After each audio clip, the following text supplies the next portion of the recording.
박근혜의 빅샷, 오늘도 박근혜 이사님과 얘기 나눠보도록 하겠습니다. 이사님 어서 오십시오. 자, 우리 앵커님께 뭐예요? 제가 먼저 시작하시는 거예요? 먼저 질문을 한번 좀 드리고 주제를 보기 전에 네. 한번 좀 말씀을 좀 먼저 질문을 드리고 좀 시작을 해보도록 할게요. 네. 우리 오늘 주제가 좀 나와 있긴 합니다만 우리 앵커님은 시장이 좀 불안하고 경제가 굉장히 좀 약간 왔다 갔다 좀 하면은 요즘 같은 때 그렇죠. 좀. 네. 어떤 상품이 가장 좀 안정적이라고 좀 생각하세요? 저도 이제 이게 이론적으로 제가 뭐 그동안에 공부하고 경험했던 방송이라든가 또는 책이라든가 이런 걸 통해서 봤을 때는 결국은 가장 안전자산 얘기 나올 때마다 제일 많이 나오는 게 금이고요. 그렇죠. 네. 그 다음에 엔화 얘기, 달러 얘기 보통 이렇게 우리가 많이 이제 배우고 많이 얘기를 해왔거든요. 네, 맞습니다. 요즘에 금값 굉장히 많이 오르는 것도 사실 그 영향이고. 금값은 진짜 금에 값일 수도 있지만 금값이라는 말 자체가 뭐 몸값을 얘기를 할 때도 그렇죠. 아, 저 사람 몸값이 금값이 그렇죠. 됐다 이런 식으로 가치 평가의 기준이 되죠, 완전히. 그래서 네, 맞습니다. 일단 포모 심리학상 금투자 열풍인데 제가 요거 잠깐 이미지 보면서 설명을 잠깐 드려보도록 할게요. 그럴까요? 왜 금값이 오르는지를 알고 이제 사야지 더 오를지를 알 수가 있잖아요. 아, 이거 사진 잘 뽑았네요. 트럼프 뒤에 그냥 금 덩어리들이 쫙 있습니다. 전 세계적으로 이제 금을 가장 많이 갖고 있는 나라가 이제 미국이고요. 그렇죠. 그 다음에 독일, 이태리, 프랑스 순으로 이제 순위가 이제 내려가는데 10위권 안에 드는 기업들 중에 금값을 올린 나라들이 있어요. 금값을 올린 나라들. 올린 나라들. 그러니까 네. 많이 산 거죠. 그렇죠. 금을 많이 산 나라들. 요즘에 미국이 그런다는 것 같고요. 네, 미국도 그렇습니다만 이제 가장 많이 산 나라들이 이제 중국, 일본, 네. 인도, 그리고 그 위에 러시아, 중국, 일본, 인도가 금을 최근 몇 년 동안 한 2, 3년 동안 가장 많이 산 나라들이거든요. 러시아랑 중국은 미국을 의식해서라고 볼 수도 있겠지만 네. 일본하고 인도는 또 조금 의외네요. 일단 러시아가 금을 가장 많이 사기 시작한 시기는 일단 전쟁이 시작되면서부터 금을 굉장히 많이 샀습니다. 네. 일단 뭐 경제가 불안하니까 금을 이제 대체 자산으로 삼은 것 같고 네. 중국이랑 일본은 약간 개념이 비슷하지만 다를 수도 있긴 하죠.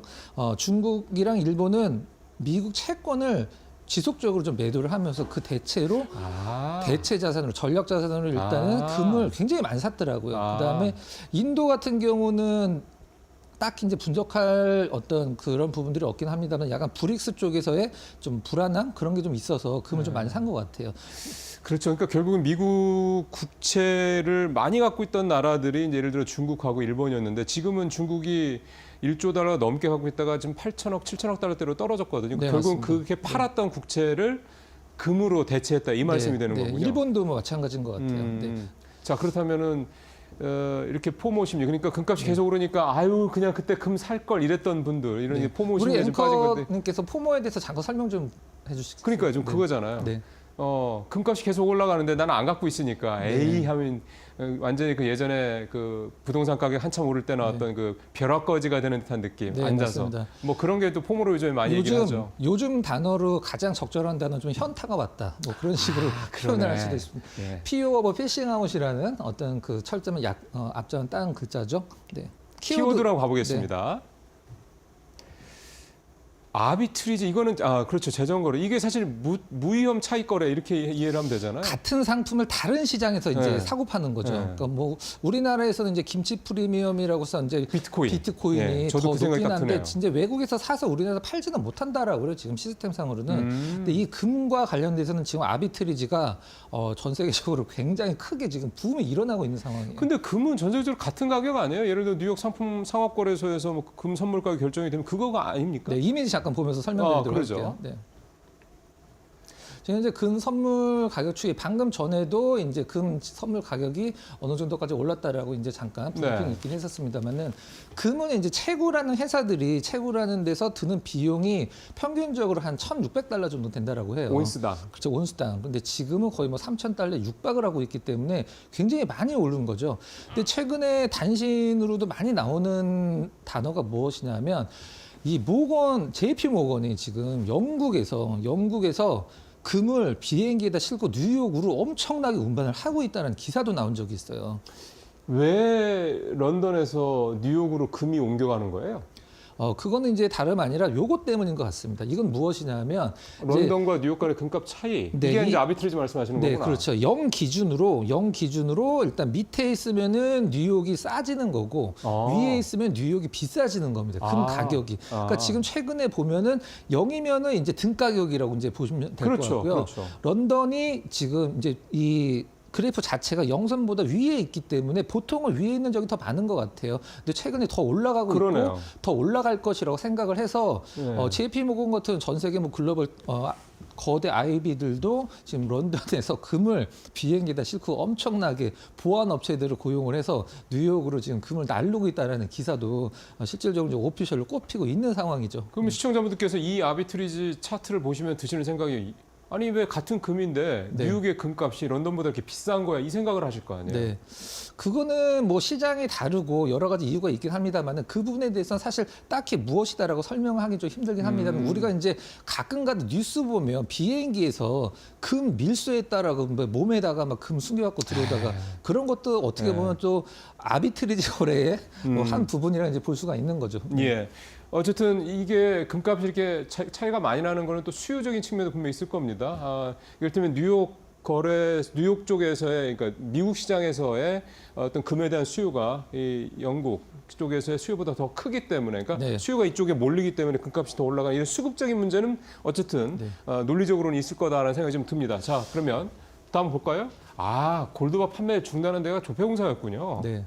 너무 많이 사니까 이제 아까 말씀해 주셨던 포모 이제 개인 투자자분들이 이제 금을 사는 걸 뭐 투자라고 할 수도 있겠도 투자자분들이 이제 현물 금을 너무 많이 사니까 일단 조폐공사에서 이 골드 바를 판매를 중단시키기도 했습니다. 그러니까요. 실질적으로는 이제 실물을 안 사더라도 뭐 금을 투자할 수 있는 방법은 뭐 상품 선물에 투자를 할 수도 있고 ETF도 금이 많이 뭐 나와 한국 있으니까 거래소에서 할 수 네, 있어요. 많이 있습니다. 여러 가지 방법들이 좀 있는 상황이죠. 네. 자, 그러면 이제 두 번째 키워드로 가보겠습니다.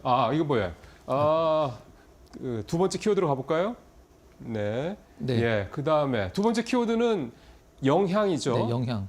이 금값이 시장에 어떠한 영향을 미치는가? 그러니까 미국 시장이랑 우리나라 시장 두 개나 비교를 해봤는데요. 이게 중요하죠. 사실 앵커님 그 금값이 오를 때는 실질적으로 어떤 뭐 전략적인 부분도 있긴 합니다만 제일 처음에 우리가 이제 언급했던 것처럼 경기가 좀 불안할 때, 안 좋을 때, 불안할 그렇죠. 때. 네. 뭐 전 세계적으로 뭐 전쟁이 온다거나 아니면은 뭐 경제적으로 안 좋아질 때 하는데 이제 이 두 가지가 표시가 되어 있는데요.